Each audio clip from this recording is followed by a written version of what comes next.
Social മീഡിയയിൽ ഈ അടുത്ത കാലത്ത് വളരെയധികം ചർച്ച ചെയ്യപ്പെട്ട ലക്ഷക്കണക്കിന് ആളുകളുടെ കണ്ണ് നിറയിച്ച ഒരു കുറിപ്പാണ് ഇന്ന് നിങ്ങളുമായി പങ്കുവയ്ക്കുന്നത്.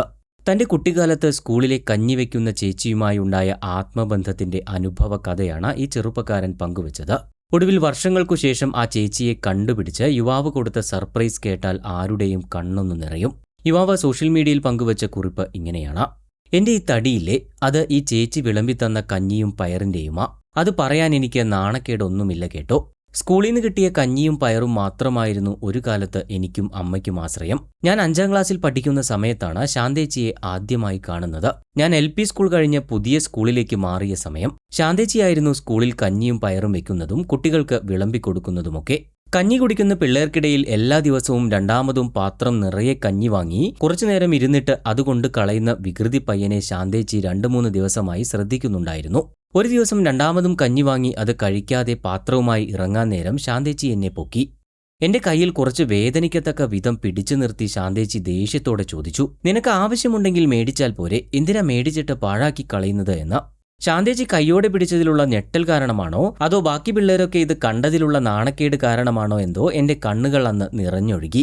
ഇത് കണ്ട വിഷമം തോന്നിയ ശാന്തേച്ചി എന്നെ കുറച്ച് അപ്പുറത്തേക്ക് മാറ്റി നിർത്തി പറഞ്ഞു, ആഹാരമൊന്നും പാഴാക്കരുത് മോനെ, വേണ്ടുന്നത് മാത്രമേ കഴിക്കാവൂ എന്ന്.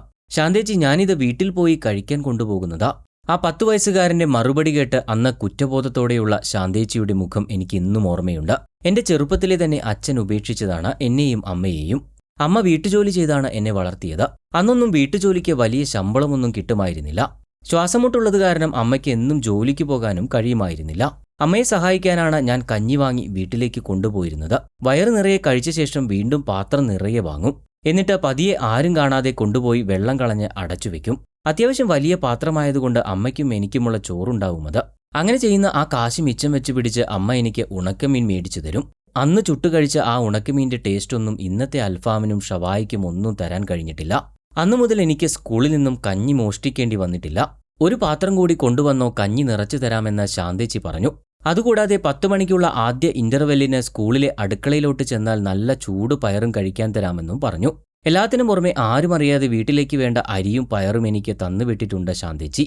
അങ്ങനെ ഒരു 5-6 കൊല്ലം ശാന്തേച്ചി തന്ന കഞ്ഞിയും പയറിലുമാണ് എൻ്റെ വീട് പട്ടിണിയില്ലാതെ ഓടിയത്. 10ാം ക്ലാസ് കഴിഞ്ഞതോടെ ആ സ്കൂളിൽ നിന്നും എനിക്ക് മാറേണ്ടി വന്നു. അതിനുശേഷം 2-3 വട്ടം മാത്രമാണ് ശാന്തേച്ചിയെ ഞാൻ കണ്ടിട്ടുള്ളത്. പിന്നീട് അങ്ങോട്ട് ഒരു ഓട്ടമായിരുന്നു. ജീവിതം കയ്യെത്തി പിടിക്കാനുള്ള ഓട്ടം. പല ജോലികൾ, പല വേഷങ്ങൾ, പല സ്ഥലങ്ങൾ. ആ ഓട്ടത്തിനിടയിൽ എപ്പോഴും ഞാൻ ശാന്തേച്ചിയെ മറന്നു. അതിനിടയിൽ ഞാൻ സ്വന്തമായി ഒരു ചെറിയ കമ്പനി തുടങ്ങുകയും അത്യാവശ്യം നല്ല രീതിയിലുള്ള ഒരു ജീവിതം ആരംഭിക്കുകയും ചെയ്തു. അങ്ങനെ ഇരിക്കെയാണ് കൂട്ടുകാരുമൊത്ത് ഒരു ടൂർ പോയിട്ട് നല്ല അടിപൊളി ഒരു പനിയുമായി ഞാൻ വീട്ടിലേക്ക് തിരിച്ചു വരുന്നത്. ജീവിതത്തിൽ ആദ്യമായിട്ടാണ് പനി പിടിച്ച് ഞാൻ കിടപ്പിലാവുന്നത്. രാവിലെ മുഴുവൻ ഒന്നും കഴിക്കാതെ കിടക്കുന്ന എന്നെ കണ്ട അമ്മ രാത്രി ഒരു സ്പെഷ്യൽ സാധനവുമായി എൻ്റെ മുറിയിലേക്ക് എത്തി. കഞ്ഞിയും ഉണക്കമീൻ ചുട്ടതും. ആ ചൂട് കഞ്ഞിയുടെയും മീനിന്റെയും രുചി എന്നെ പഴയ ഓർമ്മകളിലേക്ക് കൂട്ടിക്കൊണ്ടുപോയി. അന്ന് കഞ്ഞിയും പയറുമായി കാത്തിരുന്ന ശാന്തേച്ചിയുടെ മുഖം എൻ്റെ മനസ്സിൽ തെളിഞ്ഞു വന്നു. ദൈവമേ, ഞാൻ എങ്ങനെയാണ് ശാന്തേച്ചിയെ മറന്നത്? ഞാൻ കട്ടിൽ നിന്നും ചാടി എഴുന്നേറ്റു. എനിക്കൊരു സമാധാനവും കിട്ടിയില്ല. ആരോടാ ഇപ്പോൾ തിരക്കുക? എങ്ങനെയാ ഒന്ന് അന്വേഷിക്കുക? എൻ്റെ തല പുകയാൻ തുടങ്ങി. പലരോടുമായി അന്വേഷിച്ചു. ഒടുവിൽ ശാന്തേച്ചിയുടെ വീട് ഞാൻ കണ്ടുപിടിച്ചു. ഓട്ടോ തൊഴിലാളിയായിരുന്ന ശാന്തേച്ചിയുടെ ഭർത്താവ് ഒരു അപകടത്തിൽ മരണപ്പെട്ടു. ഒരു മകനും മകളുമായിരുന്നു. മകളെ കെട്ടിച്ചുവിടാൻ വീടും സ്ഥലവും ബാങ്കിൽ വെച്ച് ലോൺ എടുത്തതിന് ജപ്തി ഭീഷണിയിലാണ്. ഇത്രയും കാര്യങ്ങളായിരുന്നു എനിക്ക് സുഹൃത്തുക്കൾ വഴി ചോദിച്ചറിയാനായത്. പനി മാറിയ ഉടൻ തന്നെ ഞാൻ നാട്ടിലേക്ക് പുറപ്പെട്ടു. എന്നെ കാണുന്നത് ശാന്തേച്ചിക്ക് ഒരു സർപ്രൈസ് ആയിരിക്കും. അതുമാത്രം പോരാ, ശാന്തേച്ചിക്ക് എന്തെങ്കിലും കൊടുക്കണ്ടേ? അങ്ങനെ കുറെ നാളുകൾക്ക് ശേഷം കാണുന്നതല്ലേ. ഞാൻ നേരെ ശാന്തേച്ചിയുടെ വീട് പണയത്തിൽ വെച്ച് ബാങ്കിലേക്ക് വിട്ടു. അടുത്ത ആഴ്ച ജപ്തി ചെയ്യാനിരിക്കുകയാണത്രേ. അടയ്ക്കാനുള്ള മുഴുവൻ തുകയും അടച്ച് രശീത് കൈപ്പറ്റി. അതുമായി നേരെ ശാന്തേച്ചിയുടെ വീട്ടിലേക്ക് ഞാൻ പുറപ്പെട്ടു. ഒരു ചെറിയ 2 മുറി വീട്. ഞാൻ പോയി കതകിൽ മുട്ടി വിളിച്ചപ്പോൾ ശാന്തേച്ചി ഇറങ്ങി വന്നു. ശാന്തേച്ചിക്ക് വലിയ മാറ്റമൊന്നുമില്ല. കുറച്ച് പ്രായം വെച്ചിട്ടുണ്ട്, അത്ര തന്നെ. എന്നെ മനസ്സിലായോ എന്ന് ഞാൻ ചോദിച്ചു. മുഖഭാവത്തിൽ നിന്ന് തന്നെ എന്നെ മനസ്സിലായിട്ടില്ല എന്ന് എനിക്ക് മനസ്സിലായി. ഞാൻ ബാങ്കിൽ പണമടച്ചതിന്റെ രസീത് ശാന്തേച്ചിയുടെ നേരെ നീട്ടി. ബാങ്കിന്റെ പേരുള്ള പേപ്പർ കണ്ട ശാന്തേച്ചി ഉടനെ തന്നെ തന്റെ അവസ്ഥ വിവരിക്കാൻ തുടങ്ങി. മകന് ഗൾഫിലേക്ക് ജോലി ശരിയായിരിക്കുകയാണെന്നും അത് റെഡിയായാൽ ഉടനെ തന്നെ അടച്ചു തീർത്തോളാമെന്നൊക്കെ പറഞ്ഞുകൊണ്ടിരുന്നപ്പോൾ ഞാൻ ഇടയ്ക്ക് കയറി, ഇത് ബാങ്കിന്റെ മുഴുവൻ തുകയും അടച്ചതിന്റെ റെസിപ്റ്റാണ് ചേച്ചി എന്ന് പറഞ്ഞു. എന്നാൽ ശാന്തേച്ചിക്ക് ഒന്നും മനസ്സിലായില്ല. ഞാൻ തുടർന്നു, ചേച്ചി പണ്ട് തന്ന കഞ്ഞിക്കും പയറിനും പകരമാണെന്ന് കരുതിയാൽ മതി. അത് പറഞ്ഞു നിർത്തിയതും ശാന്തേച്ചിയുടെ കണ്ണിലെ തിളക്കം എനിക്ക് കാണാനായി.